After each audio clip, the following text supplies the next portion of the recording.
After the Apocalypse, a pandemic survival story.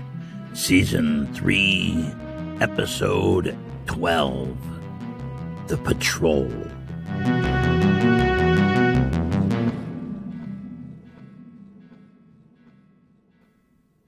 Mac dismounted his ATV like a cowboy jumping off an energetic pony and examined Zane's abandoned mountain bike.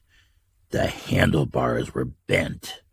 The sandy ground around the trail was scuffed up from activity.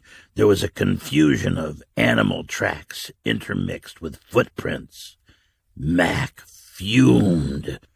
What the hell was going on here? If something happened to Zane, Mac was going to kick somebody's ass. "Get the bike," he ordered, motioning to one of the others, and looked around. It looked like something heavy had been dragged up the dirt road towards the zoo. The ground was dusty, and the scuff marks revealed darker soil underneath. If Mac was a tracker, he'd know the tracks were fresh. But he wasn't, and all he knew was how pissed off he was getting. "This isn't good," he thought. His mind raced. "What are those old turds up to now?" He said out loud, dismissively, to no one in particular, like he was cursing the gods. Those useless relics, they were such a pain in the ass, always making some sort of trouble. The kaiju should have kicked the old fossils out. Instead, he gave them a refuge and took care of them like pets. Now this. When Zane failed to check in, Mac organized a patrol to go and find him. He took 5 good soldiers out on ATVs. He hated to tap the precious gas supplies, but it was the quickest way. Mac made sure that whatever they found, they would be ready. They equipped with pistols and a smattering of long guns. Now he was here, talking to himself and getting angry. "Just let that dried-up bitch Marge or that hippie Phil give me some lip," he fantasized with tense satisfaction, slapping those smug, officious looks off their faces. The kaiju might not like it, but someone had to keep the buzzards in line until they could get the project completed. Someone had to take care of the team. Mac was the guy getting things done, moving the ball forward. Mac knew from his years on football teams that intensity and focus were what made the difference between getting on the field and riding the bench, between winning and losing. "Come on, ladies!"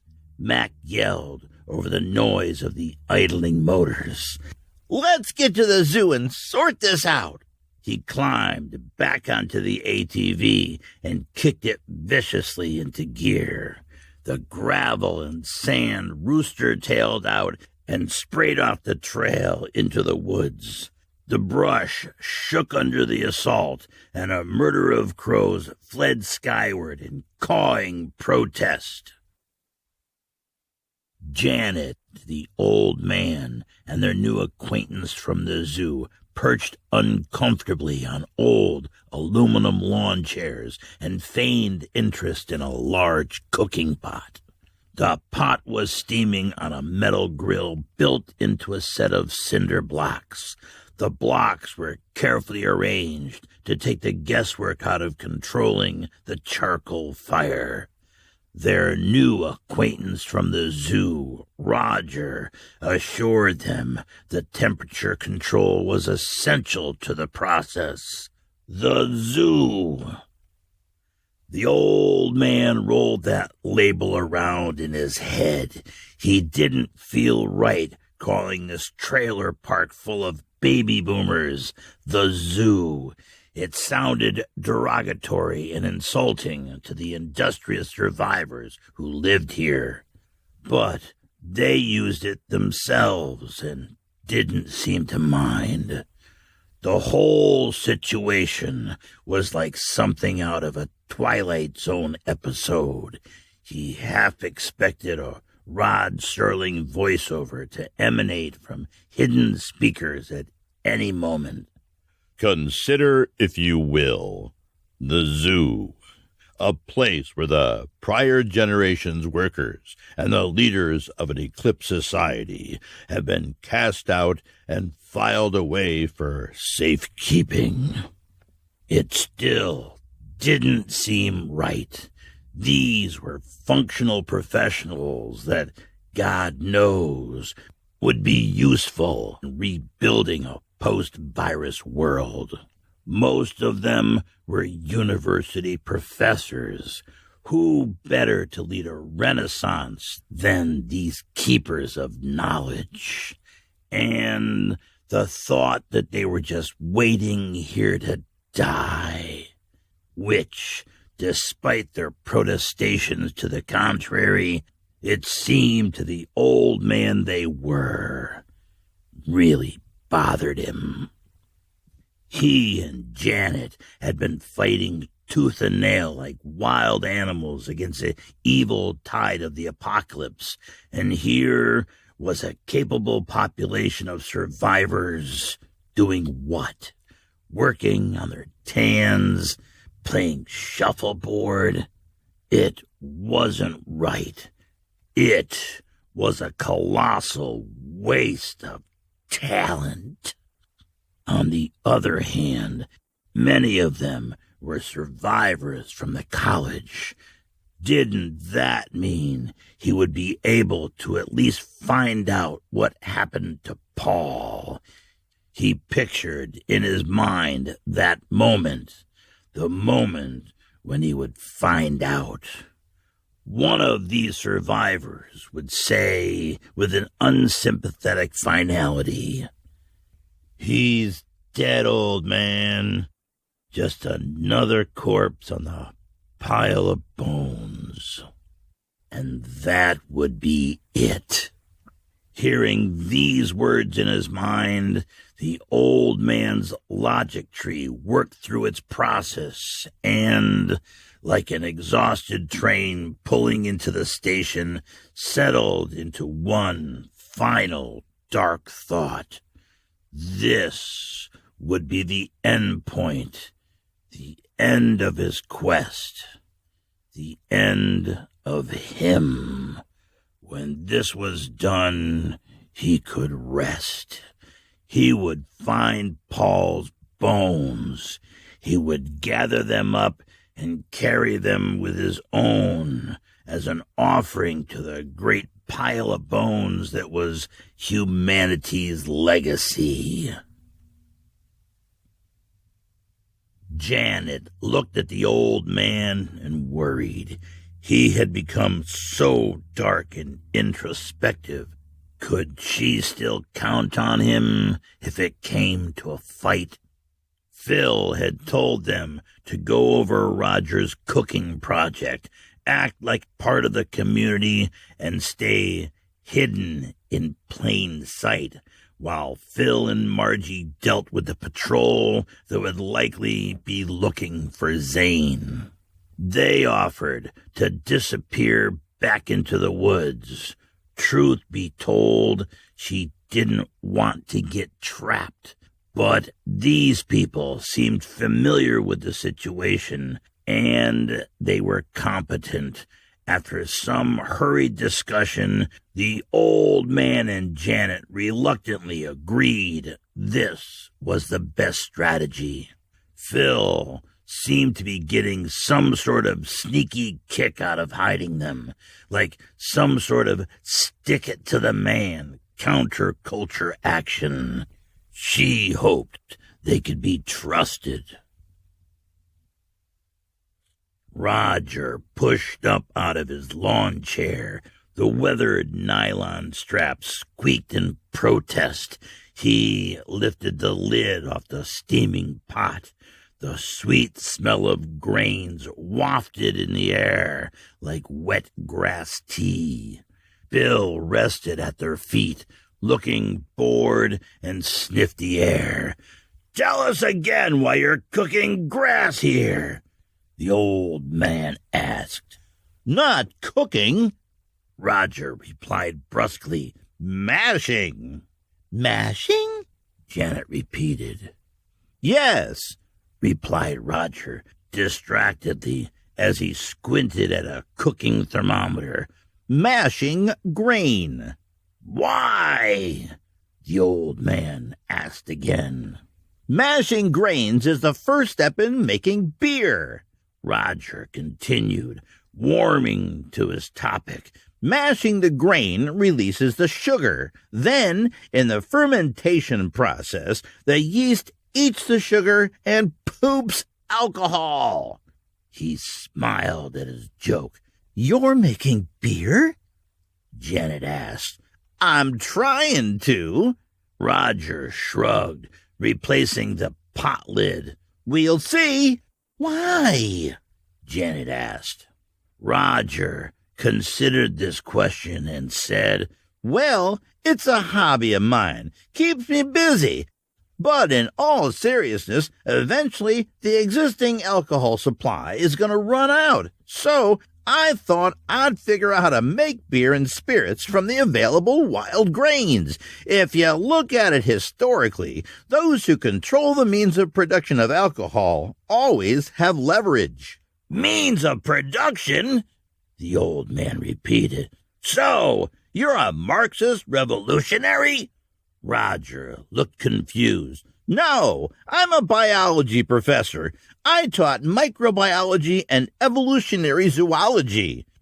"Geez, Professor, you're wasting your talent here. What are you doing, piddling around with homebrew? You could be helping rebuild the world," the old man said, frustrated.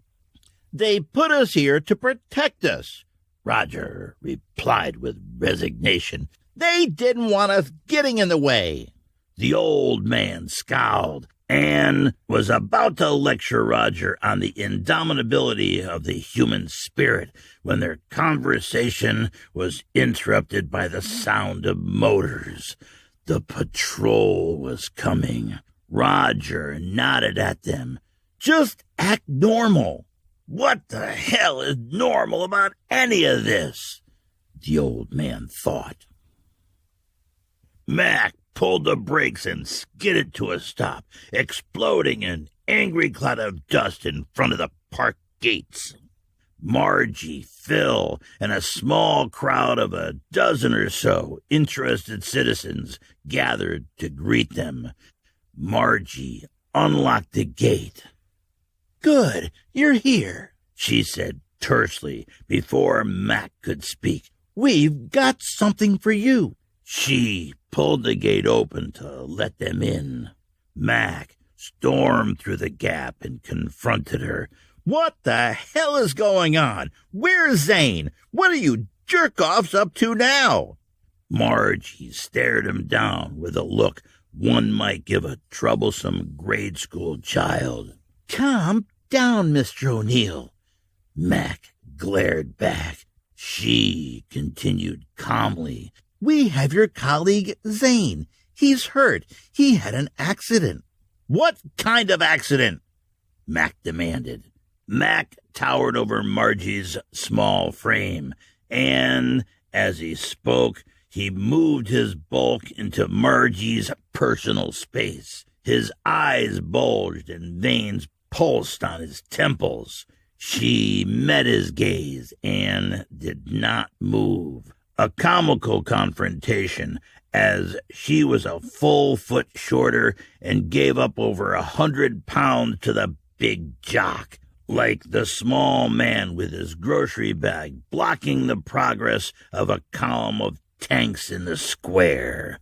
Phil stepped forward and put his hand on Mac's big arm.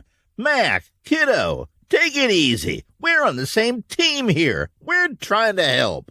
Mac shrugged off Phil's hand. Get your paws off me, hippie. Boomers! At once, the moment was broken. Everyone's attention turned to the disheveled man hurrying up the road towards the gate. It was Rabbit. Boomers! He chirped again. Mac started to laugh. Rabbit, you crazy old bastard. How you doing? Phil smiled along with Mac. Margie didn't move. Mac turned back to them, his laugh gone and his smile fading, and asked, Where's Zane? As though on cue, Pete emerged from the community center and rolled a semi-conscious Zane into the yard. Zane's arm and shoulder were tightly wrapped, and his head was bandaged. He was covered with a handmade patchwork quilt. What the hell happened? Mac demanded, inspecting Zane. How bad is he hurt? Broken arm and a concussion. Dr. Panagiorgio replied. Can't really tell without an x-ray. I'll go back to the school with you. There's better equipment there. Mac looked skeptical. Where did you find him? Out there. Phil gestured vaguely with his hand. He crashed. We found him and fixed him up. Don't jostle him around too much, boys, Pete added. Take it slow and easy until we get back to campus. Rabbit, who was wandering around the gathered assembly, noticed Bill the dog lying obediently in the shade of the lawn chairs a couple trailers down. Doggy! He shouted gleefully. Mac's eyes turned to see what the fuss was about, following Rabbit's progress towards Bill. Bill's big tail thumped the ground a couple times until the old man hissed a command and Bill went silent. You got a dog now? Mac asked. Phil looked momentarily nervous. Margie spoke up. Yes, this stray wandered in a couple of days ago. Shouldn't you start heading back to campus before you run out of sunlight? Mac looked at her. He pushed Pete aside, grabbed the wheelchair handles, and began to move with Zane towards the ATVs. But then he had a feeling, not as much a feeling as a notion. Didn't he see animal tracks near Zane's crashed bike? He turned the chair and pushed it towards where Rabbit was rubbing the big dog behind the ears. He gestured to his squad. Margie and Phil followed nervously. Who's your friend, Rabbit? Mac asked suspiciously. Doggy! Rabbit responded delightedly. Mac nodded to Professor Roger, who he remembered from the college. Mac had been a sports, fitness, and recreation management major. He remembered taking a pathogen science survey class from Dr. Roger. The old fart had given him a C-. That made Mac angry to think about, but also peevishly delighted that he was the one passing out the grades in the new order. Mac looked at Janet and the old man. Not sure I know you two. Are you from the college? Yeah, the old man said, not making eye contact. I'm Professor Higgins from the phlebotomy department. This is Dr. Smith from Legal Services. Seems like you and the dog know Rabbit pretty well, Mac observed. Everybody knows Rabbit. The old man smiled back at him. Mac had to admit that this was true. It seemed like the moment of danger was about to pass, but then Zane started to regain consciousness. His head rolled and his eyes fluttered open. Mac leaned over. Z, welcome back to the real world. How you feeling? Zane struggled to focus, but recognition slowly stirred behind his gaze. Mac, what happened? I was riding. You crashed, Mac said. We're going to get you back and get you fixed up. You'll be good as new. Zane took a deep breath, and his chest expanded underneath the quilt. He grimaced as the bandages pulled on his arm and chest. He looked around, trying to orient himself to where he was and what was happening. There was something about the woman in the chair that was familiar, even though she had a flowered hat pulled down to obscure most of her face. And that old man and the dog that Rabbit was petting. It's them, Zane blurted. What? Who? Mac asked.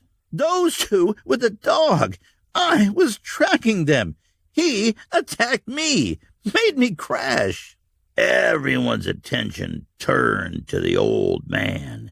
He made to rise from the chair, but Mac moved a big hand, grabbed him by the neck, shoved him back down, and held him there.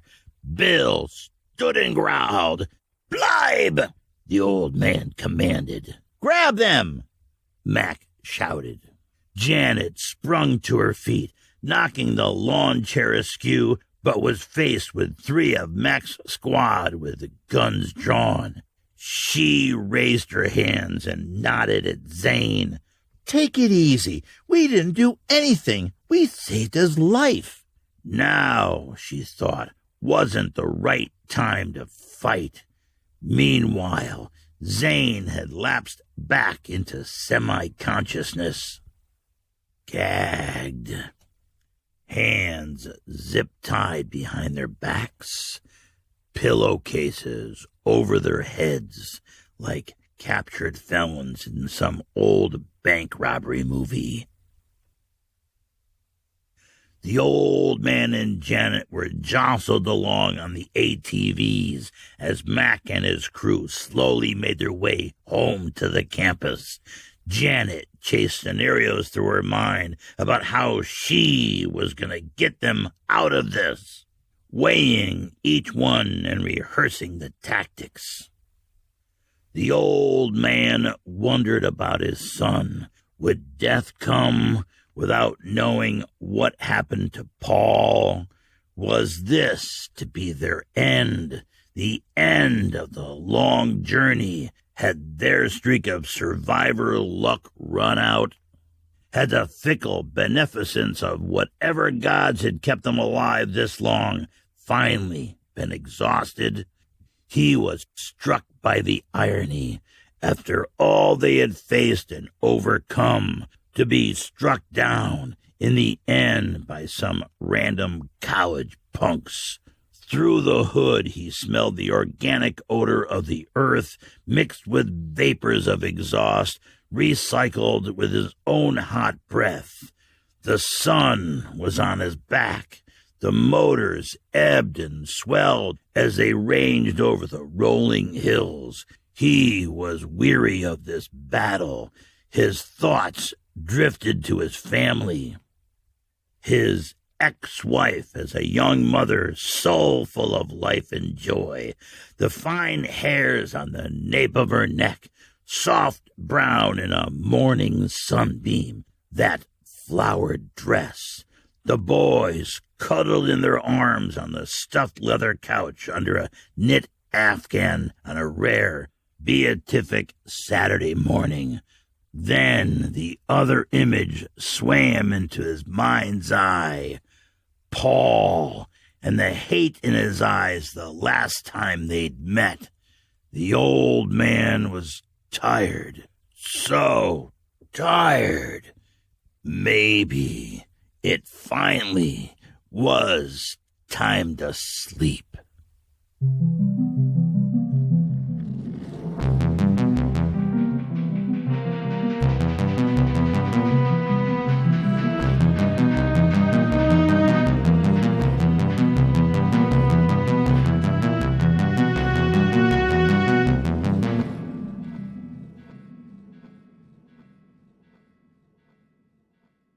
Hello, my survivor friends.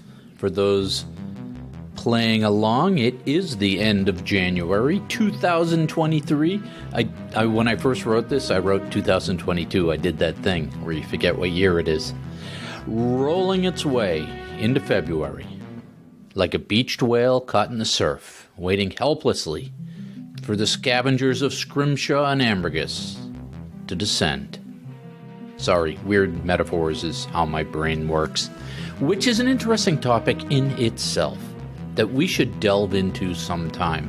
Metaphors help in storytelling and scene painting because our brains are relational databases. That's how they're wired, meaning they understand new things only in relation to existing experience. So if I can turn a clever comparison to something you already know, it creates the scene in your mind with instant connection, instant atmosphere. Instead of creating my own scene, I'm stealing one of your existing scenes from your database. But that was not what I wanted to talk about today. And I won't spend any more digital ink, or would that be digital audio radiation? I won't spend any more of it on the pending artificial intelligence apocalypse. The digitization of the creative, that's the topic du jour. I see it everywhere. It's having its moment. It's 15 minutes. Currently, everyone is focused on the creative digitization of prose and art. But you know what else falls under the category of human creativity? You know what else is being digitized? Humans. That's right. Our DNA and what it does is now in the digital world. So we'll have to turn on our Rod Serling voice now. Imagine, if you will, a world where generative AI creates the perfect humans. Imagine a world where basic flaws and imperfections of the human form and mind no longer exist, where flawed humans, like you and I, are a threatened species.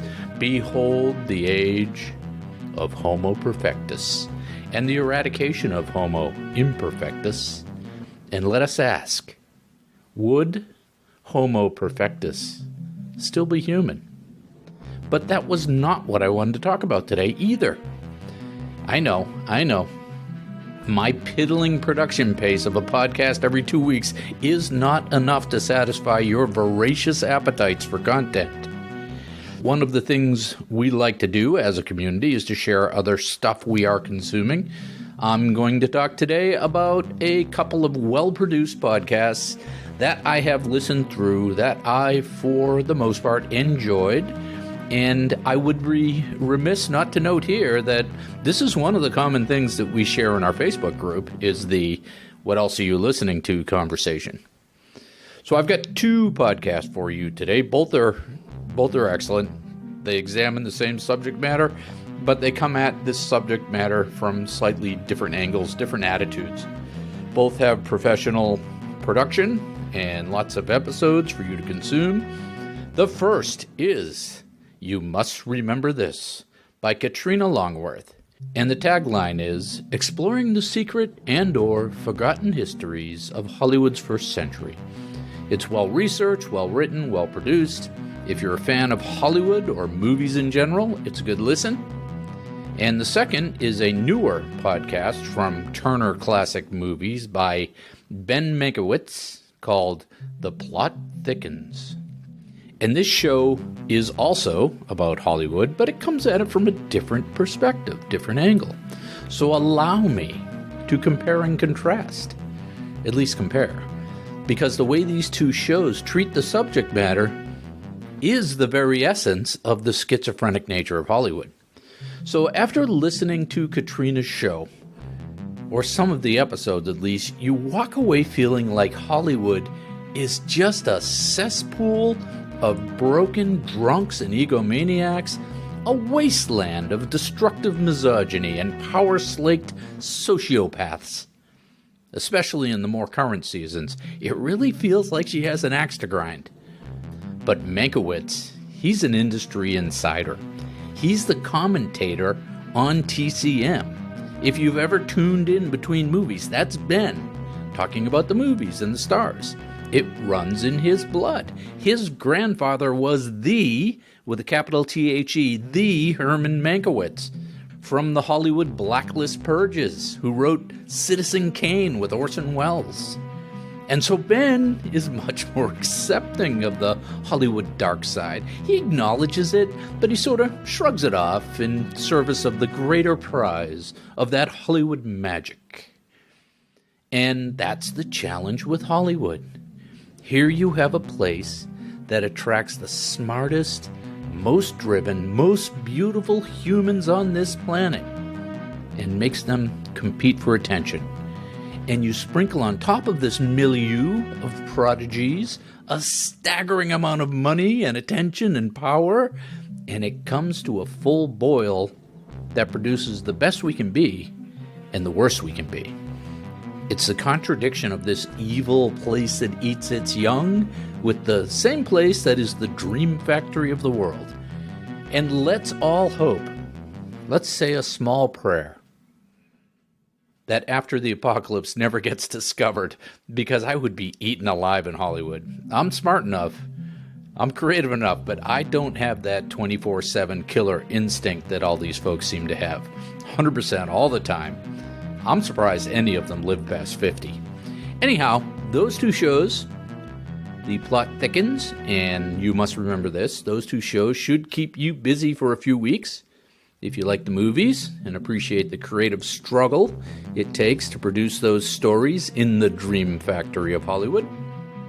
And remember, if you like what we are doing here, you can subscribe or buy me a coffee. And I would like to thank my old friend Gordon for buying me some coffee. Gordon, hey Gordon, if you want a patch, shoot me a direct message. You got my email, and I'll send you a patch. All right? So here we go, new topic. Let's do a contest. I know. I have a lot of creatives who listen to this show, so I have an idea. Let's call it a story contest. If you have written something you are proud of, I don't care what it is. It can be anything. Some sort of short story, fiction preferably. You can do fan fiction of After the Apocalypse if you want. Don't care about the genre. It doesn't have to be apocalyptic. But if it has a nice tight story arc, let's say less than 5,000 words, send it on over to me and we'll edit it up and we'll pick someone. We'll pick a couple, 1, 2, or 3 of them, and we'll get someone to professionally read these on the podcast. Don't be shy. Go ahead. And we'll do this in between the seasons when we hit the season 3 break in a couple months. So don't be shy. Give it a swing. We'll do something. And this way, you can claim, you can get a publishing credit. You can say published on blah, blah, blah for your resume, your portfolio, your CV, and I'll get some fun content and something to do, something to fill the dead air on the show. So DM me on Facebook or the website, or you can email me directly at cykktrussell@gmail.com. I hope you are all doing well. I truly appreciate your attention in this cluttered world where it feels like we are all cowering in a thunderstorm of information with the hail of unsolicited data banging incessantly against our collective tin roofs. Yeah, see what I did there? Tin roof rusted. Don't keep your heads down, my friends. Stand up. Rage against the dying of the light. And keep surviving.